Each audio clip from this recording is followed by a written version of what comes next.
What's up guys, welcome back to the channel. Hope you guys are having a great day. So first off, I just want to thank you guys so much for all the support that you guys showed in my reaction video to why Israel loves the Philippines. A lot of you guys were recommending me to check out this video on why South Korea loves the Philippines. So yeah, that's what we're checking out today.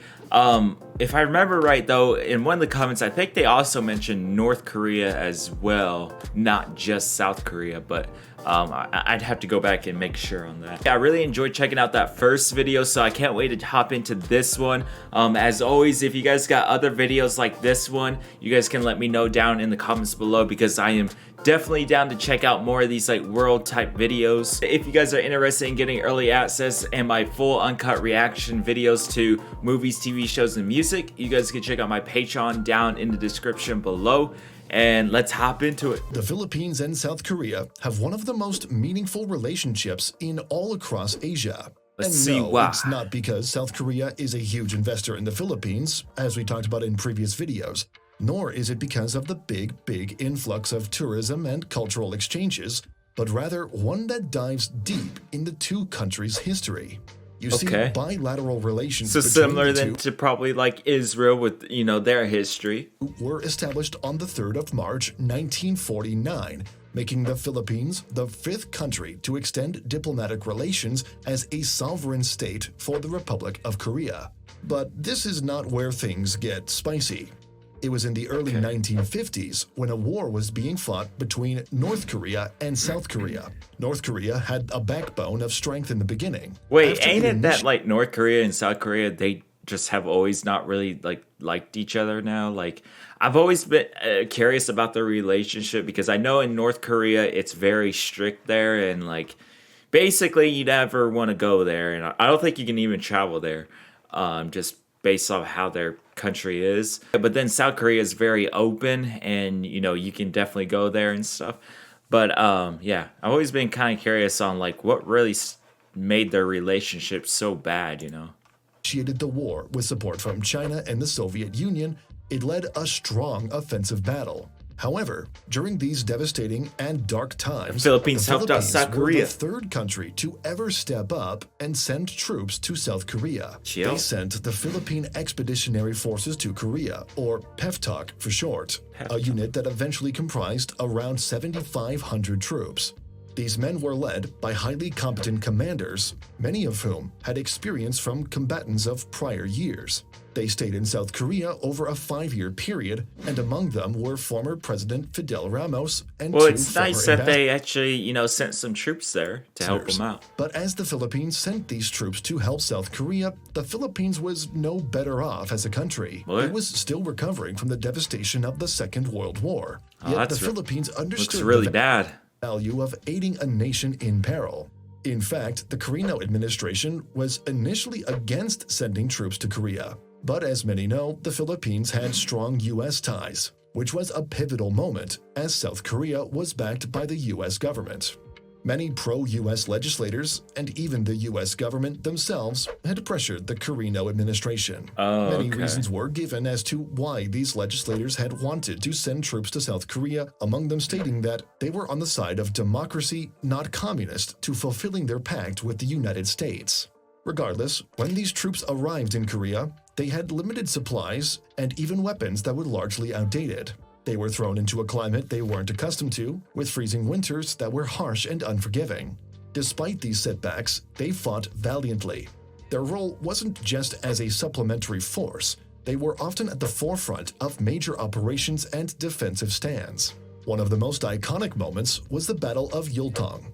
Taking place in April 1951, located in Yeoncheon, the battle was part of the Chinese Spring Offensive. It happened after over 40,000 Chinese and North Koreans reached the UN battle line, which was guarded by the Philippine 10th Battalion. The Philippine troops numbered at a mere 900.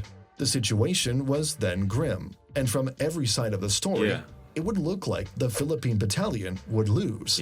How could a mere 900 troops go against 40,000? Most units in such a situation would have retreated or surrendered. But as the story goes, the Philippine troops held their ground. They fought throughout the night, disrupting the enemy's plans and buying time for Wait, what? Well, actually, Okay, I think he's about to say that they, held off for enough time for, more troops to show up. But that's crazy. 40,900? What? It's interesting that for the Filipino soldiers that were there, they actually were like on the front lines. They were really, helping them out. Other UN forces to regroup. By the end of the fight, the Filipino battalion did not just survive, but it became a monumental point in the war and saved countless lives. It was, as many observers stated, a Filipino victory. Another battle, known as the Battle of Hill Erie in May 1952, involving the Philippines' 20th Battalion Combat Team, was faced with a numerically superior enemy again and challenging terrain near Chorwan. The Filipinos displayed remarkable tenacity and strategic skill. Tasked with capturing Hill Erie, a key vantage point, they leveraged their experience from the Battle of Yultong, fortifying positions and planning meticulously. Despite fierce attacks from Chinese and North Korean troops, they successfully defended the hill, showcasing courage and military proficiency. And what's even more remarkable is that the Philippine troops didn't just fight, they also engaged in civil military operations. They assisted the local Korean communities in their areas of deployment, providing medical services and even helping to rebuild schools. It was an early example of winning hearts and minds, a strategy later adopted by military organizations worldwide. The contributions of the Filipino troops were recognized with numerous military honors, including the Philippine Presidential Unit Citation, the Korean Presidential Unit Citation, and several individual medals and commendations. South Korea has not forgotten their sacrifice, and neither should we. Memorials have been erected, and annual ceremonies are held to honor these brave souls. Just seeing, kind of what was happening here with different battles, like, I don't know, man, like, if the Philippines weren't there, they never sent any troops there, I don't know, North Korea would have won a lot more of these battles, and who knows, in today's world right now, South Korea may be all North Korea now, like, because of that. But the Philippines really saved South Korea a lot, and they really helped out with their community as well. These men returned home as heroes, their deeds becoming an important chapter in the military history of the Philippines and a pivotal part of the legacy of international aid in times of conflict. Now, the war was one thing, but what came after the war was another. The war left South Korea in ruins. The economy was shattered, infrastructure was decimated, and the people were demoralized. Many countries pitched in to help South Korea get back on its feet, and the Philippines was one of them. Now, you might be asking, what could the Philippines, a country still dealing with its own post-war challenges, offer to South Korea? Well, quite a lot, actually. After the war, the Philippines continued its commitment to South Korea in a different way, through the export of human resources. Filipino engineers, doctors, teachers, and skilled workers headed to South Korea. Their mission was straightforward, but monumental: help rebuild a nation. The Filipino workforce contributed significantly to key sectors. In healthcare, Filipino doctors and nurses played roles in setting up clinics and treating the sick. Filipino engineers and construction workers were instrumental in major infrastructure projects. At that time, South Korea needed to rebuild roads, bridges, and buildings, and Filipino expertise was right there, contributing to those essential projects. And then there's education.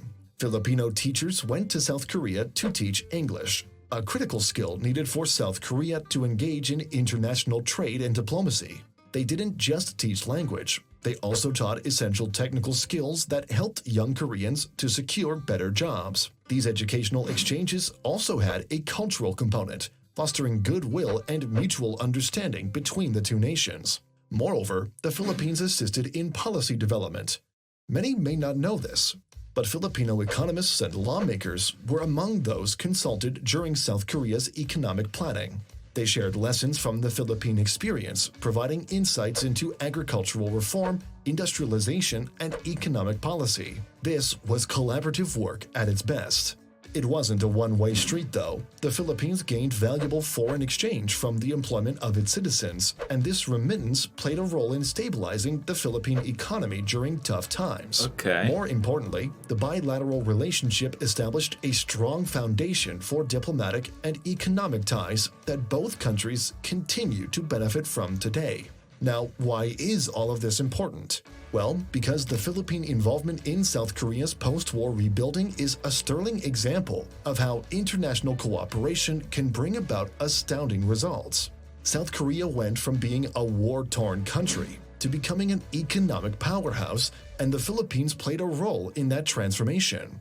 Today, history stands the test of time. Yeah, I can really tell why South Korea would love the Philippines, man. They really helped them out, like during the war, plus after the war as well. Like, if they weren't there for them after the war as well, like, who knows what would have happened with South Korea, man. Maybe they would still be struggling to this day. They helped them with education, the construction to rebuild the roads and stuff, and then they also brought doctors over. So it gave, Filipinos like opportunities as well to, go over there and help these people out.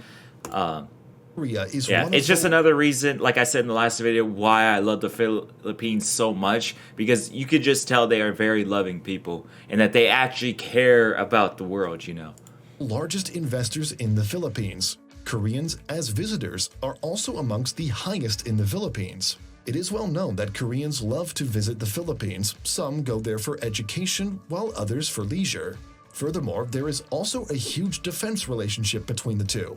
The Philippine Army continues to use some state-of-the-art fighter jets, naval ships, and land force equipment from South Korea.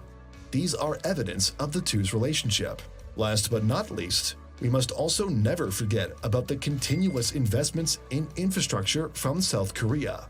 The Korean government has been helping push billions of dollars over the course of the two's relationship lifetime in order to help address infrastructure deficits in the Philippines.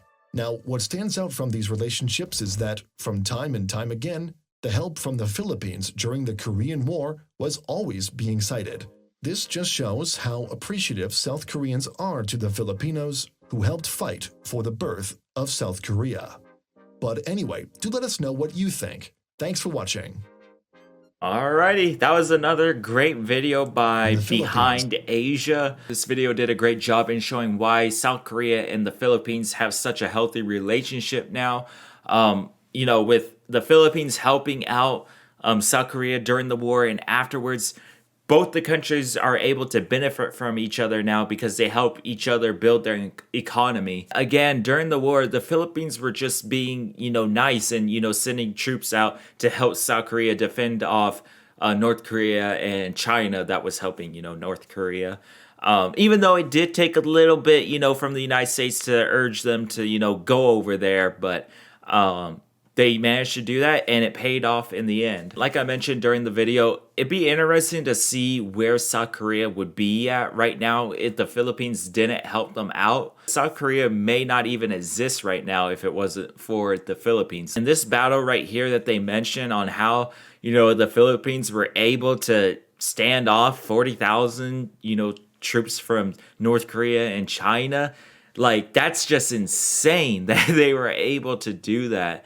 Like, that just shows that, when it comes to battles and stuff, it's all about being the smarter one. Like, I remember learning in my history classes back in school that, different battles that have taken place in the United States, that, even if one side was, really outnumbered, sometimes if they just had, the smarter war plan, they were actually able to win that battle. It's crazy to think that because at least for me, I immediately think if you're, outnumbered by that big of a margin, I mean, there's no way, right? There's no way you're going to have a chance. But, sometimes it just works out somehow. But yeah, these videos just continue to make me love the Philippines even more. Thank you guys so much for recommending me to check out this video. I really do love checking out these videos and learning more about the world. If you guys got more information about South Korea and Philippines relationship, you guys can let me know that down in the comments below, as well as recommending me other videos to check out. Thank you guys so much for watching, and I'll see you guys in the next one.